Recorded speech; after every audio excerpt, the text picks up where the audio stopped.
everyone. I've been called to talk about duality. We live in a world where black and white exists, where hot and cold exists, day and night. You get the point, right? This duality manifests in multiple ways in existence. Right now, what seems to be very apparent is the left and right dichotomy of politics, where, the left is more, let's say, community oriented, whereas the right's more about the individual. The left is more about equality for all as well as diversity, whereas the right's more about, family and tradition and kind of just doing things on a local level rather than branching out into the world. So in a way, the left is more ideal and the right's more realistic. To go even further, I'd say the left values science a lot more than the right. The right is more about faith. I'd say spirituality, but religion. Faith and religion. So you see the dichotomy in the left and the right. You see this bird that I sort of drew. Left wing, right? Left wing, right wing. The bird cannot exist without, not exist, but a bird can't fly if it doesn't have both a left and right wing, right? But the dichotomy today that I see, that people have been pitting against each other so much is the fact that so many people reside here or here or here and disregard here. So many people reside here and disregard there, and they like to just attack each other. When we fail to realize that it's one thing, it's part of one bird, and you need both. You need community and you need the individual. The individual makes up the community, So it's not forgetting both of the amazing values and principles that each hold, And the dichotomy, it's a false one. It's yin and yang, is the balance, is the truth. It's the feminine and the masculine meeting together, coming together.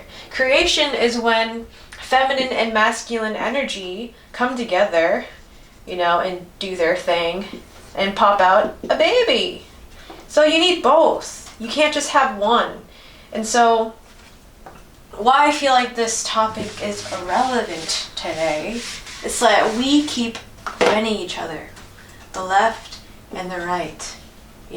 The left believes in certain things, the right believes in certain things, but we fail to realize that they're actually complementary and they need each other to exist. The left does not exist without the right, and I feel like people are on such extremes right now on either end, when we gotta get back to the balance of it all, Let's just do this. Ready?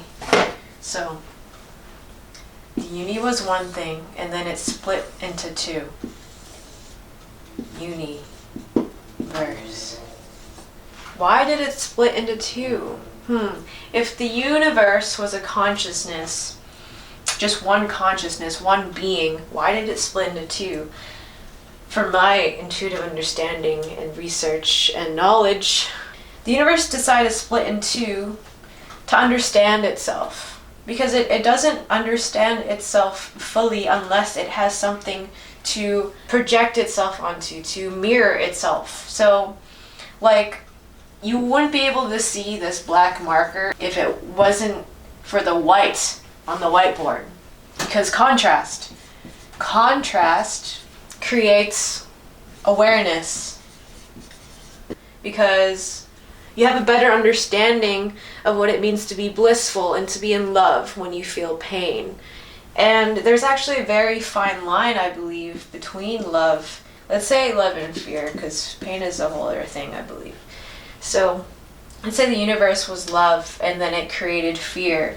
to understand itself, because understanding fear, knowing what fear is, allows you to return to love in a more aware way, which creates expansion. And to go back to the left and right dichotomy here, it's like, you know, the left is all about progress, and the right's all about conservation. And none of it is better than the other. You need to conserve energy, but you also need to progress in life and evolve. So when you blow a balloon up, you inhale, you exhale, you inhale, you exhale, and the balloon also starts to expand like that, you know, slowly, kind of like ebb and flow with like the waves, like the wind, like the fire, like all the the fire, all the elements ebb and flow. And that's just reality. Reality is just a bunch of cycles like this. And you know, you need to progress, but you need to conserve, or else, you know, progress could go like that. Conservation is like structure, it's steadiness. So the flow state, I talk about the flow state because this is all connected. The flow state, when you're in flow, I've seen this chart online where, you know, there's a Venn diagram. Right here, surrender. Right here is discipline. And in the middle is that sweet spot, is flow. For instance, when I play the piano, the discipline part is like, you know, learning the sheet music, learning where your fingers go on the piano, right? That's the structure that you need in order to learn. And the timing and the rhythm. But the surrender part is the emotion. Like when I'm creating a song, for instance, I'm not thinking about it. I'm just letting my fingers go the way where they want to go. And I surrender to that deeper intuitive part of me, tapped into the universe, or whatever you want to call it, my higher self. And I allow whatever tune to come out and play. But I have to surrender to it. The discipline part is understanding how to, you know, operate on the keyboard, the structure. And the surrender part is allowing the emotion, the passion to come through. And when you have both surrender and discipline balanced, that's when you are like a god. So to go back to this dichotomy thing, like the left and the right don't realize that they actually need each other. The more that the left and the right fight each other, the more that the left and the right are actually fighting themselves. It's like a never-ending cycle of fighting. Once you realize that, you know, you need both the left and the right wing for the bird to fly to its destination, you realize that the left wing actually needs the right wing in order to progress. You can't just progress and never look back and evolve, because you do need that structure that, you know, the right provides. So it's like energy is molecules, or what we're made up of is molecules and waves. You know, we're all molecules and waves.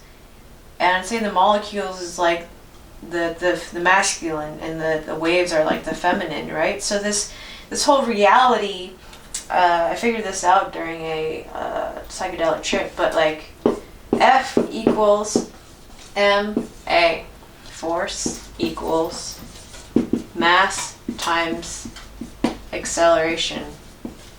And I don't claim to know physics very well, or math. Those subjects I don't really excel at.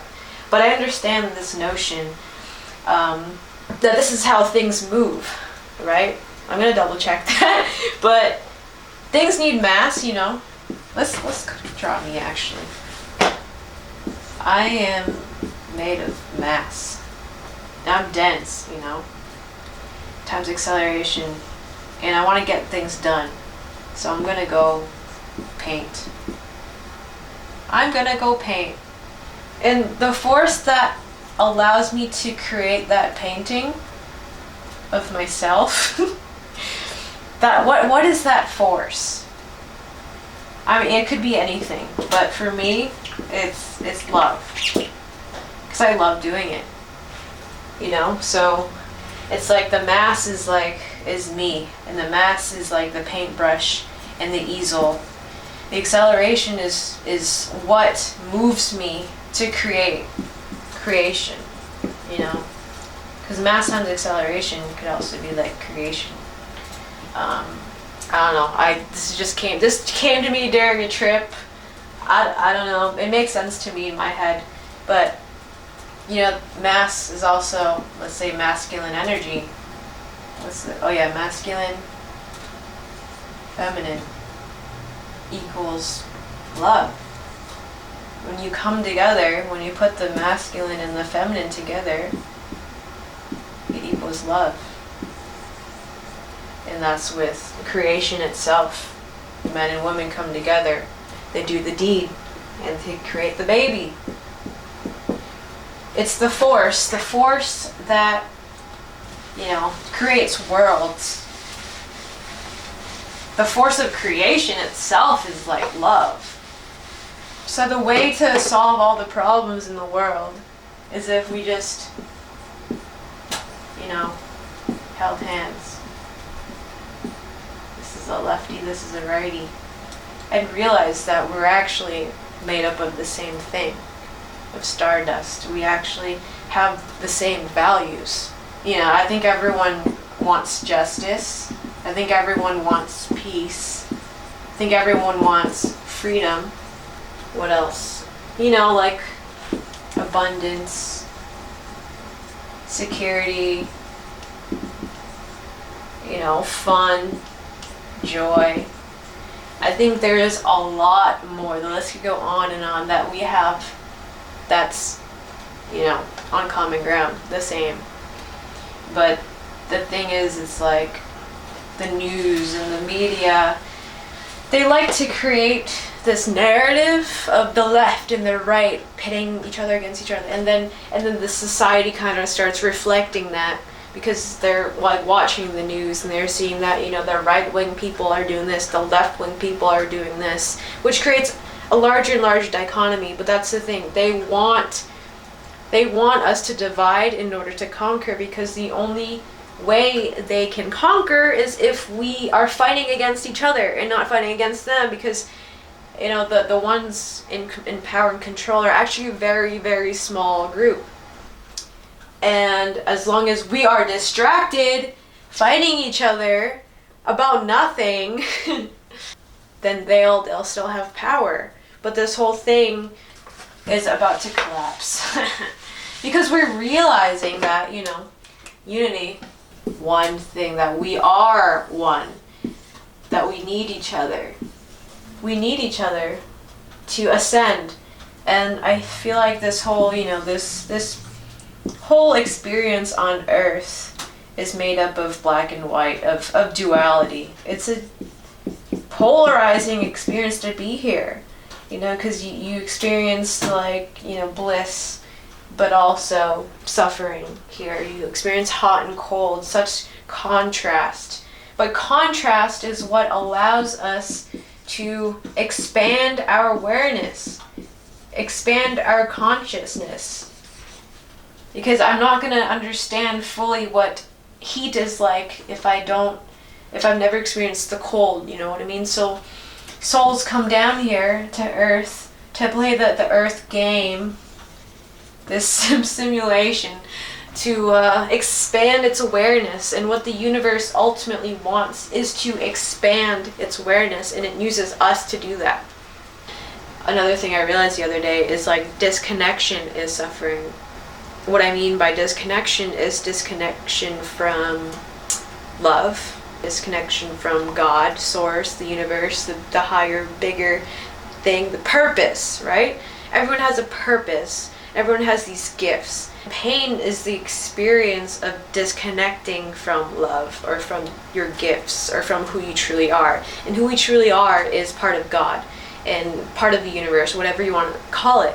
These beings that have taken control of the earth are disconnected from source and from God, and so they have to perpetuate fear and disconnection and division in order to keep their existence going, because that's what they're all about. So what we're heading into is 5D, you know. It's the dimension, it's the next dimension where we're upgrading. These ancient texts would say, you know, after 2012, it's like we're going to be leaving the old world behind. And this is what we're going through right now. And the old world is this dichotomy of black and white, of good and evil. It's realizing that we are all one, you know? It's like we started out here, and we're in wars and terror and lack and fear, and then when we ascend, when we transcend all that duality, we get closer and closer to unity, and that's ultimately our path. And 5D, not to say that 5D is completely perfect unity, but it's definitely a dimension that's based more in love and connection. So yeah, that's all I wanted to say to keep this video not too long. Thanks for watching. Have a beautiful night.